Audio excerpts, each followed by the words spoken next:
La actual revolución digital y la creciente necesidad de contar con fuentes de energía eléctrica portátiles ha provocado un aumento en la demanda de la producción de baterías, causando a su vez la continua optimización de dichos elementos. Los paquetes de baterías de iones de litio son los sistemas de almacenamiento de energía predominantes en aeronaves, vehículos eléctricos, dispositivos portátiles y otros equipos que requieren una fuente de alimentación fiable, con elevada densidad de energía y bajo peso, para lograr así una alta autonomía y durabilidad. El sistema de gestión de baterías, BMS, por sus siglas en inglés, Battery Management System, es el responsable del funcionamiento seguro, el rendimiento y la duración de las baterías en diversas condiciones de carga y descarga. Aquí es en donde entra el papel de Simulink, ya que las simulaciones por computadora en Simulink recrean diversos ciclos de uso y condiciones ambientales reales para evaluar la respuesta del sistema a condiciones potencialmente inseguras, por ejemplo de temperatura, voltaje o corriente fuera de los límites recomendados por el fabricante. Tomemos como referencia la siguiente situación. Supongamos que tenemos un tren motriz eléctrico de un vehículo, con una batería cargada al 75%, en donde la temperatura exterior es de 15 grados Celsius. Supongamos que vamos a utilizar nuestro sistema de baterías de dicho vehículo en tres situaciones. En la primera, vamos a conducir durante un tiempo corto. Después vamos a detenernos y vamos a cargar la batería para finalmente descansar la batería y que ésta entre en reposo y comience su ciclo de equilibrio. Ahora bien, ¿cómo sabemos si durante uno de estos tres ciclos la batería permaneció dentro de los parámetros eléctricos y térmicos recomendados? La temperatura en el exterior pasa de 15 a 40 grados Celsius y tenemos un estado de batería de 30% en lugar de 75%. ¿Cómo saber si en alguna de estas tres situaciones se excedieron los parámetros de seguridad? Pues bien, es aquí en donde entra el entorno de Simulink, ya que un modelo dentro de este programa nos permite probar el sistema bajo todas estas situaciones y muchas más mediante la simulación sin riesgo de causar daños a la batería real. A continuación, identificaremos los principales componentes de un BMS modelado dentro del entorno de Simulink. En el centro se encuentra el bloque de baterías y su sistema de gestión, el cual, como podemos apreciar en la parte superior, es un sistema de retroalimentación de lazo cerrado. En la esquina superior izquierda se pueden definir los diferentes o posibles escenarios de conducción, carga, descarga y temperatura a los que podrá someterse el conjunto de baterías. Dicha secuencia es proporcionada por el subsistema que se encuentra en la esquina inferior izquierda también. Las luces verdes encendidas indican si ha ocurrido una falla, es decir, si algún parámetro se ha salido de los límites recomendados, por ejemplo, el sobrecalentamiento de alguna celda. Dentro del bloque central encontramos el BMS ECU o, por sus siglas en inglés, Electronic Control Unit, que significa Unidad de Control Electrónico. Dicha unidad es un sistema integrado encargado de controlar uno o más de los subsistemas electrónicos, el cual cuenta con sus propios algoritmos de control y monitoreo. En el lado derecho encontramos el bloque equivalente del paquete de baterías junto con sus circuitos asociados y sus periféricos. Al ingresar al bloque Set Plan Configuration encontramos un subsistema con la imagen de una batería. Dentro de este encontramos dos versiones del paquete de baterías. La versión pequeña de un módulo con 6 celdas conectadas en serie y la versión grande de 16 módulos. Aquí cada módulo tiene 6 conexiones de celdas en serie y una conexión en paralelo, como se puede apreciar en este diagrama. Retomando como referencia el módulo pequeño, dentro de este encontramos a sus componentes representados con distintos colores. Cada color corresponde a un dominio físico. En este caso, el color azul corresponde al comportamiento eléctrico y el color naranja al comportamiento térmico de los componentes. En este esquema se ilustran 6 celdas conectadas en serie, las cuales pueden intercambiar calor entre sí a través de la conducción. Sin embargo, no todas pueden disipar el calor de la misma forma. Por ejemplo, la celda número 1 en la parte superior puede enfriarse con ayuda del aire atmosférico que circula por encima, a través de la convección. En cambio, La celda situada en el fondo solo puede conducir el calor producido a través de la conducción con la celda contigua. Esto causará una diferencia significativa de temperatura entre las 6 celdas. Entonces, ¿cómo puede Simulink recrear el comportamiento eléctrico y térmico de las sustancias químicas dentro de cada una de las celdas en nuestro paquete de baterías, tales como el litio, el cobalto, el níquel, el magnesio?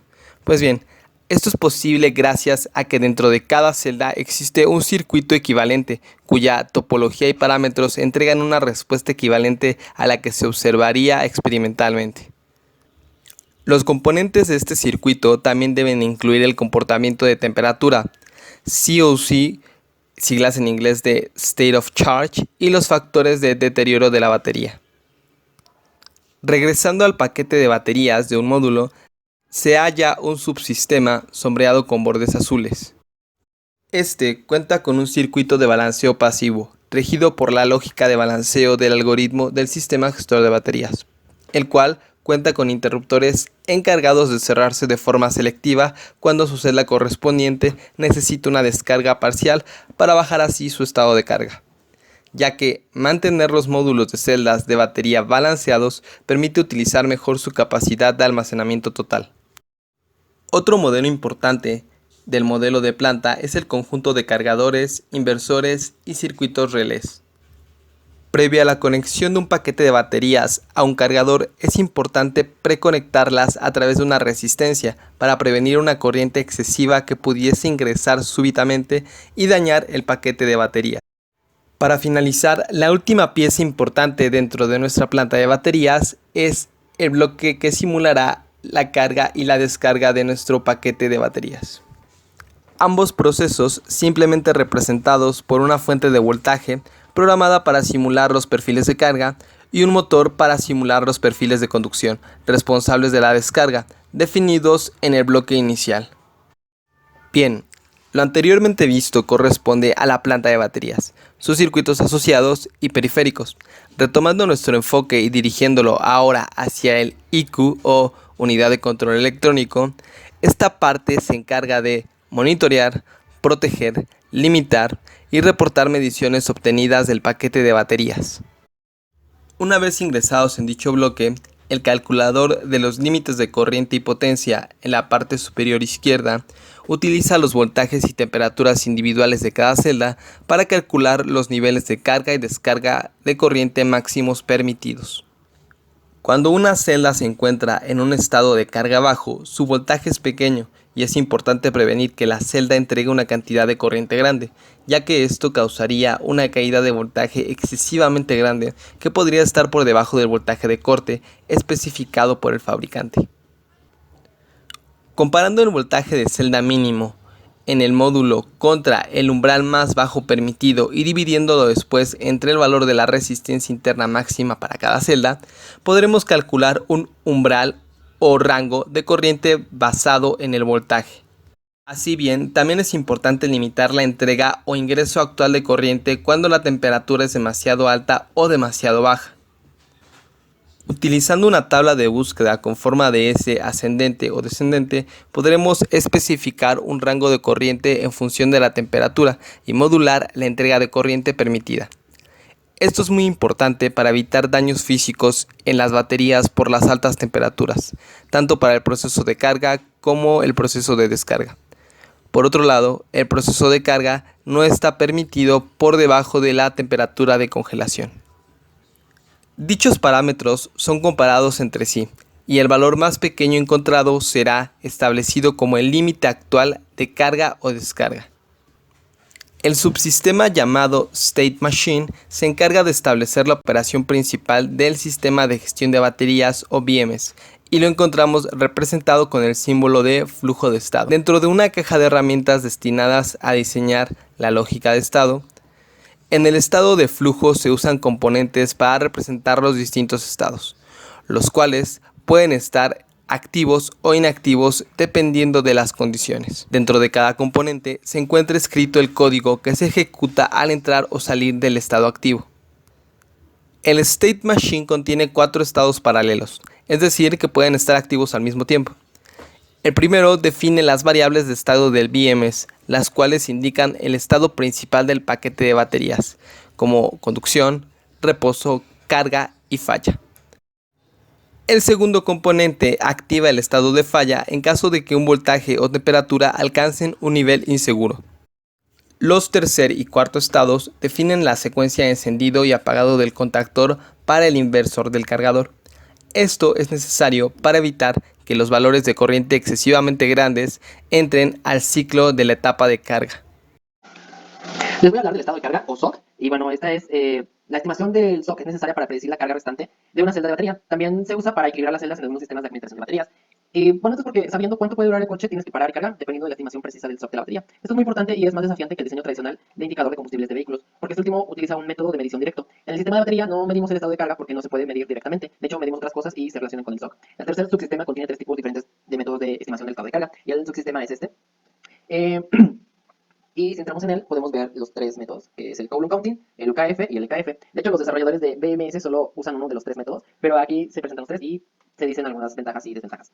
El primer método, que es el Coulomb Counting, incluye la integración de la corriente que entra y sale de la batería. A esto se representa aquí, en este recuadro, que es la entrada y la salida de la corriente, para rastrear el estado de carga a lo largo del tiempo. La ventaja de este método es que es fácil de operar y el costo de cálculo es muy bajo. Sus desventajas es que incluyen sensores de corriente y hay un error acumulativo y debido a la falta de retroalimentación sobre los resultados de la medición del voltaje no puede recuperarse de las condiciones iniciales incorrectas. El segundo y tercer método de estimación del SOC es el UKF y el EKF. Ambos son variantes del filtro Kalman no lineal y todos dependen del modelo, es decir, la batería, para predecir el voltaje terminal generado por la excitación actual. Comparando este valor predicho con el valor medido de la tensión terminal para evaluar el estado de la batería interna, o sea, el SOC entre ellos. La elección entre uno u otro suele ser basado en la severidad de la no linealidad del sistema. Y en este caso solo hay una no linealidad, que es la relación OCB-SOC. El OCB es un circuito abierto de voltaje y el SOC pues, es el estado de carga. Y esta es una curva suave, por lo tanto se puede esperar que el EKF dé resultados suficientes. El algoritmo de Kalman consta de dos partes. Una es la actualización de estado y la actualización de medidas. Y la actualización de estado está basada en la entrada y el valor del estado anterior para predecir el estado actual. Y la actualización de la medición utiliza los datos recién adquiridos para corregir la predicción. Y esto pues lo podemos ver aquí, los dos estados. El de la actualización de estado y la actualización de medidas. Y aquí nos muestran a grandes rasgos un circuito equivalente que se utiliza para simular la batería. Lo siguiente a considerar es el equilibrio. Y bueno, esto es que cada celda de la batería se mantenga aproximadamente en el mismo estado de carga.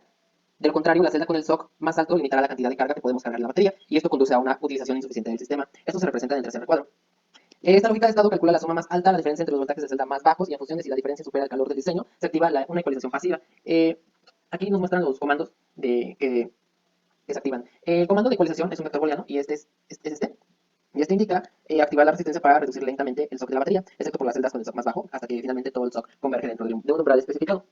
Eh, Nos muestran también al final los resultados de la simulación en unos gráficos y este es lo siguiente. En este gráfico podemos ver los cambios debidos a la entrada y salida de corriente.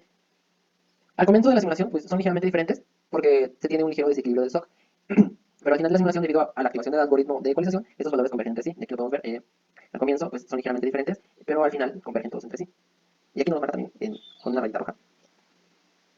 En el siguiente podemos ver el ciclo de carga. La etapa de carga de corriente constante, dado que el voltaje máximo de la celda es mucho más alto que el límite prescrito de 4.4 voltios, por lo tanto la corriente disminuye gradualmente.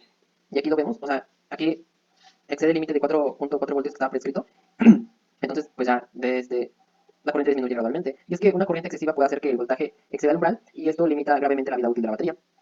El siguiente gráfico es el gráfico de temperaturas y la curva de temperatura muestra las baterías más calientes y las más frías y vemos que hay diferencias significativas. La razón es el diseño del módulo. La celda de la batería número 6, que es esta, está significativamente más caliente que la celda de la batería número 1. ¿Por qué? Que es esta, la celda de la batería número 1, porque un lado de la celda número 1 está aislado. Y bueno, aunque en la temperatura más alta alcanzada durante la simulación no existe una relación inmediata con seguridad, la diferencia de temperaturas que se muestra aquí eventualmente hará que la celda 6 envejezca más rápido que la celda número 1. Y esto conduce a inconsistencias indeseables en el estado de batería, por lo tanto se requiere una gestión térmica activa para mantener la diferencia térmica dentro de unos pocos grados Celsius. Finalmente, nos muestra este gráfico que nos muestra las tres curvas de estimación de SOC diferentes. Y bueno, el amarillo, que es representa el Coulomb Counting, el azul al UKF y el naranja al EKF. El SOC inicial en esta simulación es del 75%, pero el estimador SOC se inicializa al 80%. En la simulación es de 75% porque es el dato que nos dan en el ejemplo que se comentó al principio, que es de que se considerara un carro con 75% de carga en la batería, que se conduciera, se apagara, se recargara y también que había una temperatura a su alrededor. Entonces, obviamente, el Coulomb Counting nunca se ha recuperado debido a que no hay información de voltaje y no puede reconocer el error. Y esto aquí se representa. porque por otro lado, los algoritmos de filtro de Kalman pueden recuperarse del error inicial dentro de la primera hora del tiempo de simulación y el rendimiento del EKF es ligeramente mejor que el del UKF. Y esto lo podemos ver aquí. El cálculo continuo se recupera, el EKF sí, y el UKF también, y el EKF es un poquito, es ligeramente mejor que el UKF. Entonces, pues, eso es todo acerca de esto.